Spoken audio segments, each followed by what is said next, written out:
السلام علیکم ورحمۃ اللہ وبرکاتہ۔ الحمد للہ رب العالمین والعاقبۃ للمتقین والصلاة والسلام علی نبینا محمد وعلی آلہ وصحبہ اجمعین، اما بعد۔ قال اللہ تعالی فی القرآن المجید والفرقان الحمید، اعوذ باللہ من الشیطان الرجیم، بسم اللہ الرحمن الرحیم۔ وَلَقَدْ بَعَثْنَا فِي كُلِّ أُمَّةٍ رَسُولًا أَنِ اعْبُدُوا اللَّهَ وَاجْتَنِبُوا الطَّاغُوتَ۔ محترم دینی و ملی بھائیوں، سامعین و سامعات، اللہ رب العالمین کے فضل و کرم سے کتاب التوحید کی شرح جاری و ساری ہے، اور آج انشاءاللہ تعالی یہ اس کا چوتھا درس ہوگا۔ کل کے درس میں میں نے دوسرا درس اور تیسرا درس سمیٹنے کی کوشش کی تھی۔ آج انشاءاللہ تعالی چوتھا درس ہوگا تاکہ رمضان کے ساتھ مساوی اور برابر رہے۔ آج کے درس کا تکملہ ہوگا جس کا ذکر گزشتہ درس میں ذکر کیا گیا تھا، اور وہ تھی توحید کی اہمیت و فضیلت۔ آج کے درس کا عنوان ہوگا توحید کی اہمیت و فضیلت۔ توحید کی اہمیت میں شیخ محمد بن عبد الوہاب رحمہ اللہ نے اس سے پہلے اللہ رب العالمین کی اس قول کو بطور دلیل پیش کیے تھے کہ وَمَا خَلَقْتُ الْجِنَّ وَالْإِنسَ إِلَّا لِيَعْبُدُونَ۔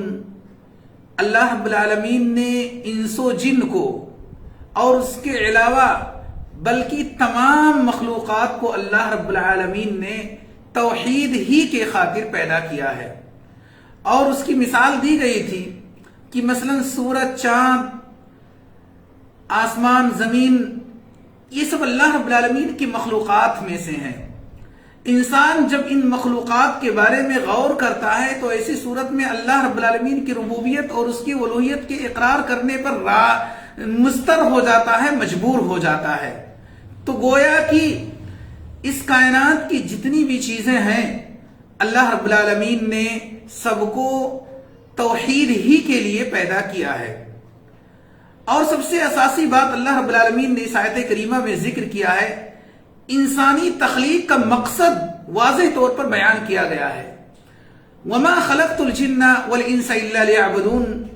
اللہ رب العالمین نے انس و جن کو پیدا ہی اس لیے کیا تاکہ وہ اللہ کی عبادت کریں اور اس کی عبادت میں دوسروں کو شریک و ساجی نہ ٹھہرائیں۔ توحید ہی کی اہمیت میں شیخ محمد بن عبد الوہاب رحمہ اللہ علیہ اللہ رب العالمین کے اس قول کو پیش کرتے ہیں۔ اللہ رب العالمین قرآن کریم کے اندر ارشاد فرماتا ہے کہ وَلَقَدْ بَعَثْنَا فِي كُلِّ أُمَّةٍ رَسُولًا أَنِ اعْبُدُوا اللَّهَ وَاجْتَنِبُوا الطَّاغُوتَ۔ اس آیت کریمہ کے ذریعے سے شیخ محمد بن عبد الوہاب رحمہ اللہ علیہ توحید کی اہمیت، توحید کی عظمت و شان کو بیان کر رہے ہیں۔ اللہ رب العالمین نے اس آیت کریمہ میں فرمایا کہ وَلَقَدْ بَعَثْنَا فِي كُلِّ أُمَّةٍ رَسُولًا، کہ ہم نے ہر امت میں، ہر دور میں ہم نے اپنا رسول بھیجا، اور رسول کا وظیفہ یہ تھا، رسول کا مشن یہ تھا أَنِ اعْبُدُوا اللَّهَ وَاجْتَنِبُوا الطَّاغُوتَ، کہ وہ رسول اللہ کی عبادت کی طرف لوگوں کو بلائے اور معبودان باطلہ کی عبادت سے لوگوں کو بچائے۔ اور یہی توحید ہے، یہی توحید ہے کہ صرف اللہ کی عبادت کی جائے اور غیر اللہ کی عبادت سے پرہیز کیا جائے، اجتناب کیا جائے، اسی کا نام توحید ہے۔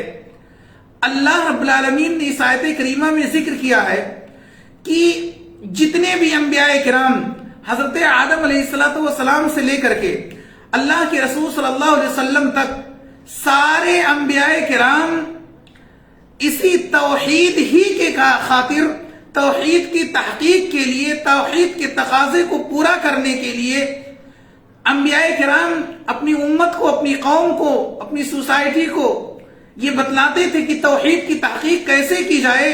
اسی مقصد کے تحت انبیاء اور رسل کی بعثت ہوئی ہے۔ عظیم بات ہے، یقینی طور پر آپ اس سے توحید کی عظمت اور اس کی شان کو سمجھ سکتے ہیں کہ انبیاء کرام یہ نبوت، یہ سب سے عظیم درجہ ہوا کرتا ہے اللہ رب العالمین نے انبیاء کرام کو جو نبوت سے سرفراز کیا، مقصد یہ تھا کہ تاکہ وہ توحید کی تحقیق کریں. گویا کہ توحید کی اہمیت کو اجاگر کرنے کے لیے کافی ہے کہ اللہ رب العالمین نے ایک تو انسانوں کو اسی توحید کے لیے پیدا کیا، اور دوسرا نقطہ یہ ہے کہ انبیاء کرام کی بعثت، انبیاء اور رسول علیہم السلام کو جو نبوت سے سرفراز کیا گیا اسی توحید ہی کے لیے، توحید کی تحقیق کے لیے ہی انبیاء کرام کی بعثت ہوئی ہے. اور یقین مانیے کہ جس مسئلے کے تحت، جس مسئلے کی تحقیق کے لیے انبیاء کی بعثت ہو جائے، نبی عام لوگوں کو اللہ رب العالمین منتخب نہیں کرتا ہے. نبی اور رسول اس وقت کے جو سب سے افضل اور اچھے قسم کے لوگ ہوتے ہیں، اللہ رب العالمین ان کو نبی نبوت کے لیے منتخب کرتا ہے، اور نبوت کو منتخب کرتا ہے تاکہ وہ توحید کی تبلیغ اور اس کی نشر و اشاعت کر سکے. عظیم مسئلہ ہے. اس سے صاف پتہ چلتا ہے کہ توحید کی ایک شان ہے، توحید کا ایک مقام ہے کہ اللہ رب العالمین نے توحید ہی کے لیے انبیاء اور رسول علیہ السلام کو بھیجا ہے. یہاں ایک علمی نقطہ ہم بتاتے چلے، خاص طور سے جو طلبہ ہوتے ہیں. آپ غور کیجئے کہ اس آیت کریمہ میں اللہ رب العالمین نے 3 مؤکدات کا استعمال کیے ہیں، 3 تاکیدی ادوات کا استعمال کیا گیا ہے. یعنی توحید کے عظمت کو بیان کرنے کے لیے اللہ رب العالمین نے 3 ادوات توکید کا استعمال کیے ہیں، 3 اسالیب التوکید استعمال کیے ہیں. سب سے پہلا اسلوب توکید کا یہ ہے کہ یہاں اللہ رب العالمین نے یہ جو وَلَقَدْ بَعَثْنَا ہے، یہاں قسم، اس سے پہلے قسم مقدر ہے، اور اس لام کو وَلَقَدْ بَعَثْنَا، لقد میں جو لام ہے اس کو اللام المؤتیہ کہا جاتا ہے، اللام المؤتیہ للقسم کہا جاتا ہے. یعنی لوگوں کے ذہن میں یہیں سے ذہن سازی کی جاتی ہے. یہ لام اشارہ اور مدلول ہوتا ہے کہ یہاں قسم مقدر ہے، محذوف ہے، اور گویا کہ اللہ رب العالمین نے قسم کھا کر کے کہا. قسم یہاں مقدر ہے، اور قسم یہ ادوات توکید میں سے ہوتا ہے، اسالیب التوکید میں سے ہے. اللہ رب العالمین نے قسم کھا کر کے کہا کہ انبیاء اور رسل کی بعثت اسی توحید ہی کی خاطر ہوئی ہے. یہ پہلا اسلوب توکید ہے. دوسرا اسلوب توکید جو لام ہے، لام یہ ادوات توکید میں سے یہ معروف ہے، یہ دوسرا ہے. گویا کہ پہلا جو تھا وہ لام المعطل للقسم ہے، دوسرا لام جو اس کا ذکر وَلَقَدْ، لقد میں لو لام ہے وہ لام توکید ہے، اور تیسرا قد کے ساتھ، قد کے ذریعے سے بھی تاکیدی امر ذکر کیے جاتے ہیں.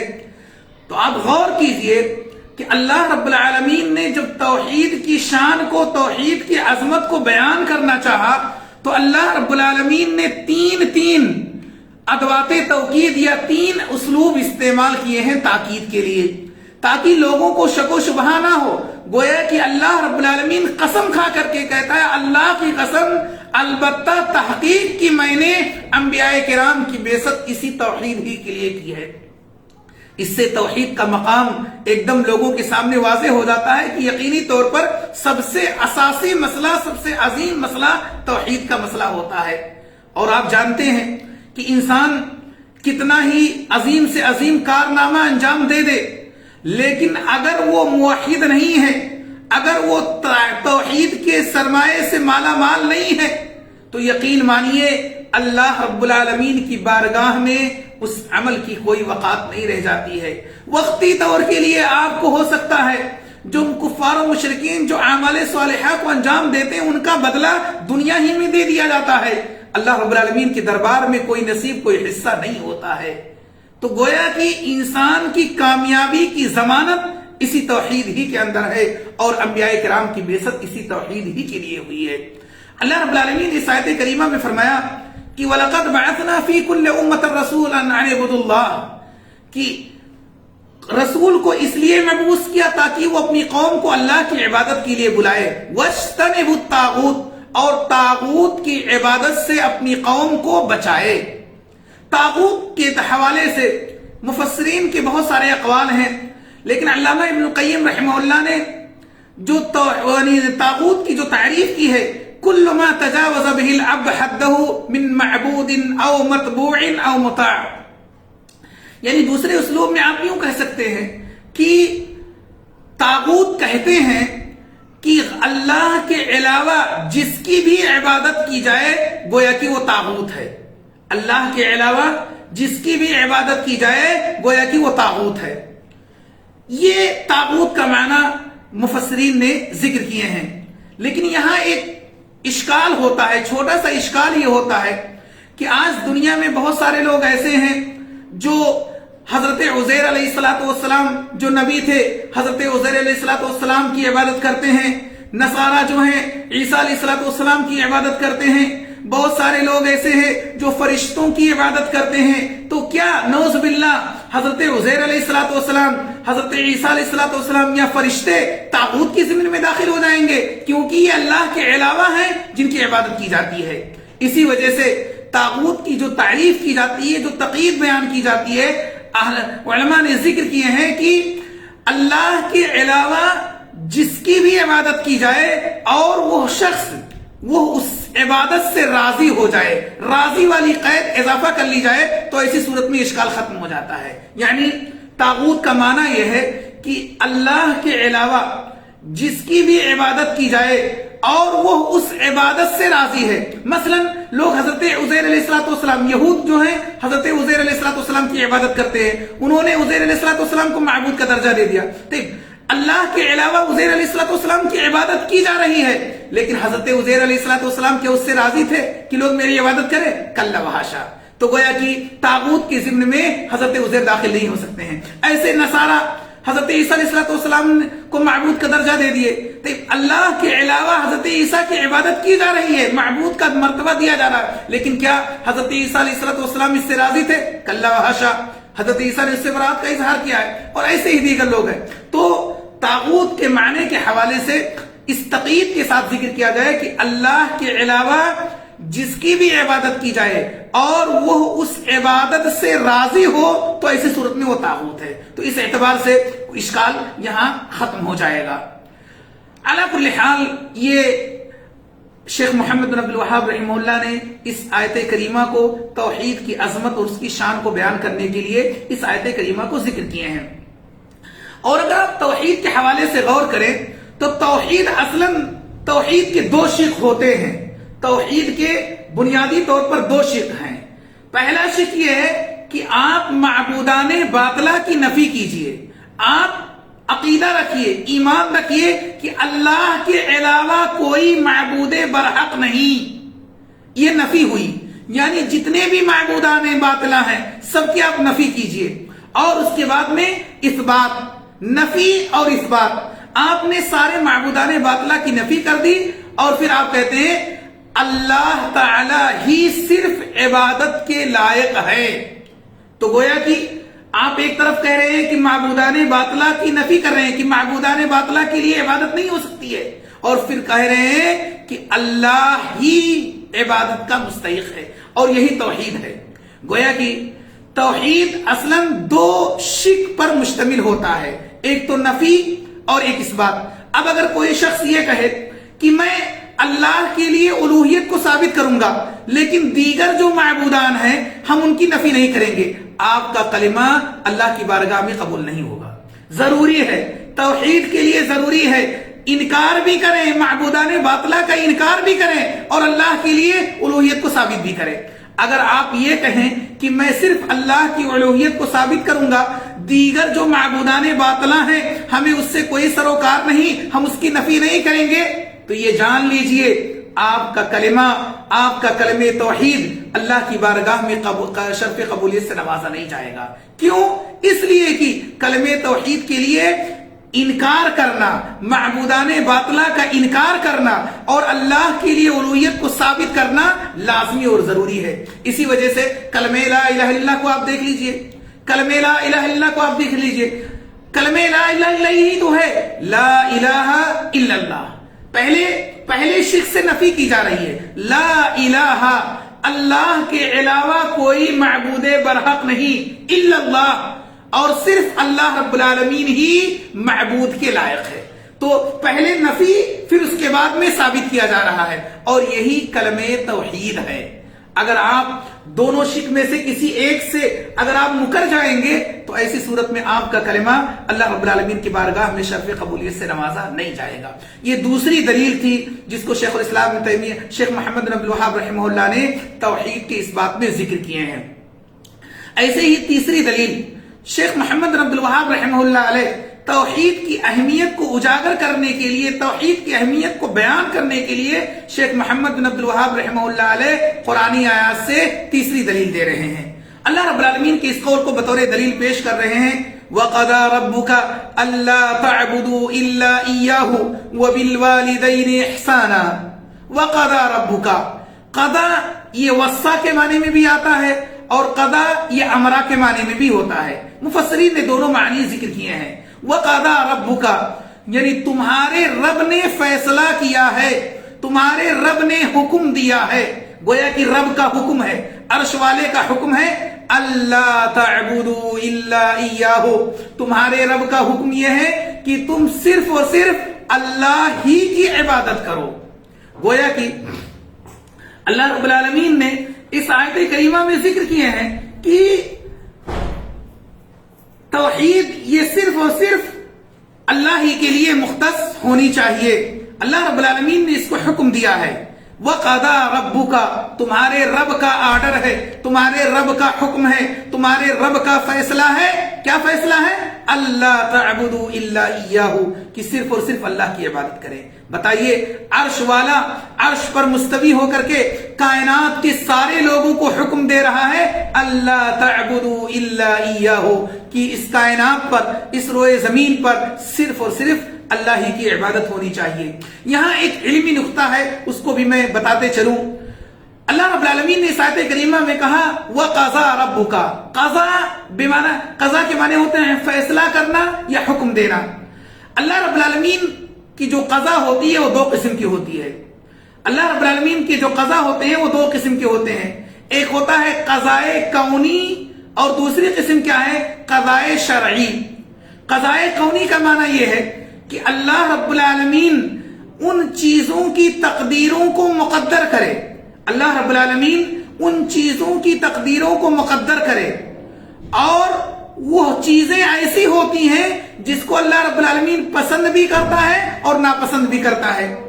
لیکن جو قضائے کونی سے ہوتی ہیں اس کا واقع ہونا الزامی ہوتا ہے. یعنی اللہ رب العالمین چیزوں کی اللہ رب العالمین کائنات کی چیزوں کی تقدیروں کو متعین کرے، چاہے وہ چیز اللہ کے نزدیک محبوب ہو یا مبغوض ہو، لیکن ان کا واقع ہونا ضروری ہے. جیسے اللہ رب العالمین نے یہاں جو ذکر کیا ہے وَقَضَى رَبُّكَ یہ قضائے کونی ہے، یہ قضائے کونی ہے. یعنی اللہ رب العالمین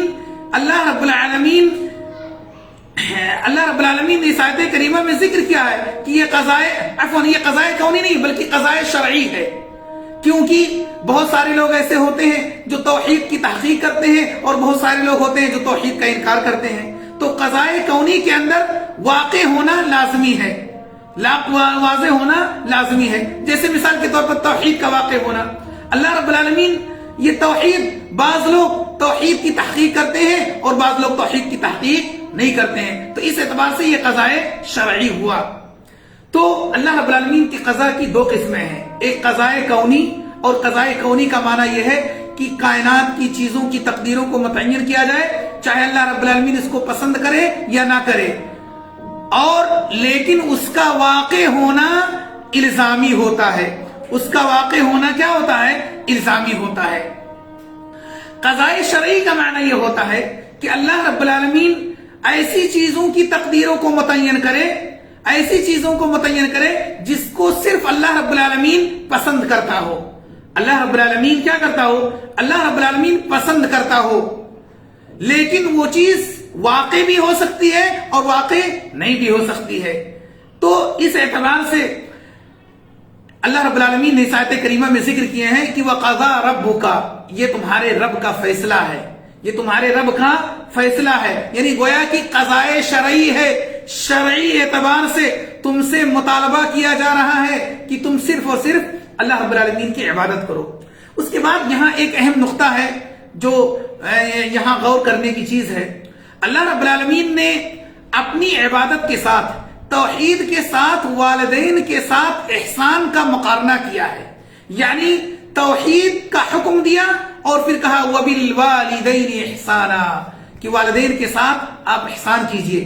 اللہ رب العالمین کا والدین کے احسان کا توحید کے ساتھ ذکر کرنا، یہ والدین کے احسان کی اہمیت پر واضح دال ہے۔ اللہ رب العالمین نے اپنے حقوق کے بعد سب سے پہلا حق والدین کے حقوق کو ذکر کیے ہیں، اور والدین کے ساتھ احسان کیسے کیا جا سکتا ہے؟ علماء نے ذکر کیے ہیں کہ آپ ان کے ساتھ اچھا سلوک کیجئے، اچھا برتاؤ کیجئے، ان کو تکلیف نہ دیں، ان کی خوشیوں میں آپ شریک ہوں، ان کے لیے دعائیں کریں، ان کے لیے تواضع و خاکساری کے ساتھ آپ ان سے ملاقات کریں۔ یہ سب ایسی چیزیں ہوتی ہیں جس کے ذریعے سے والدین کے ساتھ احسان کیا جاتا ہے، والدین کے ساتھ احسان ممکن ہے، آپ ان کے ساتھ اچھا معاملہ داری کریں۔ اللہ رب العالمین نے خود قرآن کریم کے اندر کہا ہے کہ والدین کو اف تک نہ کہو۔ اف کہنا یہ ایک دم ادنا قسم کی کیا نام سے تکلیف دینا ہے۔ اللہ رب العالمین نے منع کیا وَلَا تَقُلْ لَهُمَا اُفٍّ وَلَا تَنْهَرْهُمَا، ان کو اف نہ کہو اور نہ ان کو ڈانٹو اور پھٹکارو۔ تو اللہ رب العالمین نے یہاں توحید کا ذکر کیا ہے اور کہا ہے کہ یہ تمہارے رب کا حکم ہے، اور رب کا حکم ماننا تمام کلماں کے لیے، تمام مسلمانوں کے لیے لازمی و ضروری ہوتا ہے۔ تو اس سے پتہ چلتا ہے کہ توحید یہ ایسے مسائل میں سے ہیں جس کو اللہ رب العالمین نے کرنے کا یا جس پر عمل کرنے کا اللہ رب العالمین نے حکم دیا ہے۔ اس کے بعد میں شیخ محمد بن عبد الوہاب رحمہ اللہ علیہ توحید کی فضیلت میں احادیث نبویہ کو ذکر کرتے ہیں، جیسا ان کا منہج یہ ہے کہ سب سے پہلے قرآنی آیات ذکر کرتے ہیں، پھر احادیث نبویہ، پھر اقوال صحابہ، پھر مسائل ذکر کرتے ہیں۔ انشاءاللہ تعالی احادیث کا تذکرہ اگلے درس میں انشاءاللہ تعالی کیا جائے گا۔ الہ العالمین سے دعا گو ہوں کہ الہ العالمین تو ہم سب کے دلوں میں توحید کو رچا دے، بسا دے۔ الہ العالمین ہم دعا کرتے ہیں کہ جب ہمارا خاتمہ ہو تو توحید پر ہو۔ اللہ کے رسول صلی اللہ علیہ وسلم اسی وجہ سے بکثرت دعا کرتے تھے، یا مقلب القلوب ثبت قلوبنا علی دینک۔ هذا والله اعلم وصلی اللہ علی نبینا محمد وعلى آلہ وصحبہ اجمعین، والسلام علیکم ورحمۃ اللہ وبرکاتہ۔